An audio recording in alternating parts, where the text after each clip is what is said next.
So one issue that I did want to touch bases with you, with senators on, is the regents. The Board of Regents issue is before the legislature. It's always kind of a mystery to Minnesotans about how that works and what that process looks like. There have been some changes to it. Let's start with you, Senator Simonson. What about the Board of Regents vote and how that's all going? This has got to be the most bizarre process that I've ever seen. And it just totally blows my mind every year when we do this. But that being said, it is our process and it is up to the legislature. It is our responsibility to select these regents. And I absolutely think that we should do it. We're supposed to fill 4 slots this year. That is our charge. And we should take that seriously, and we should not walk away from this session without doing that, in my opinion. There is an out, right? There's an off-ramp. If the legislature chooses not to do it, then the governor has the ability to make those selections.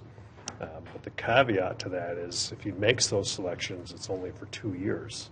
That means 2 years from now, we'll be picking 8 regents instead of just 4. If we can't agree on 4, I don't know how we're ever going to agree on 8. But this process, it's a challenge, right? Because you got 134 members in the House, 67 senators, trying to get everybody, at least in some area of understanding and agreement is a challenge. And we've got so many good prospects, right? I mean, every candidate brings something to the table that's unique and that's different. But I think we should do it. I think we should get it done, and I would be very disappointed if we didn't.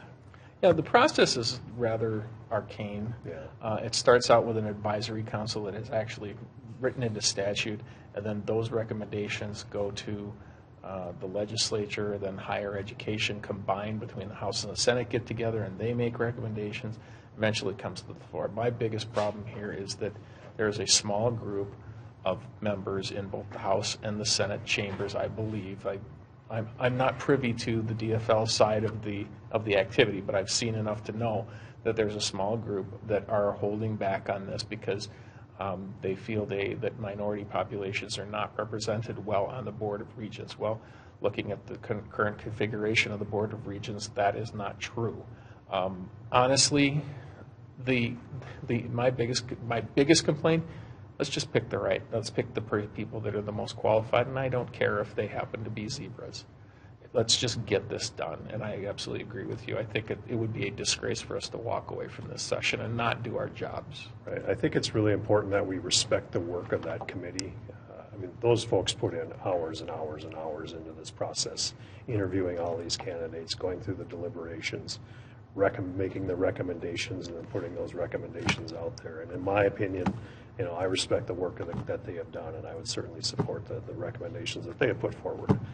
But at the end of the day, we have to go onto the floor in a joint session and do this. And sometimes things happen. It's beyond your control. You never know exactly what everyone's going to do. Everybody's got their own election certificate, and they can do what they're going to do. But I think it is our responsibility.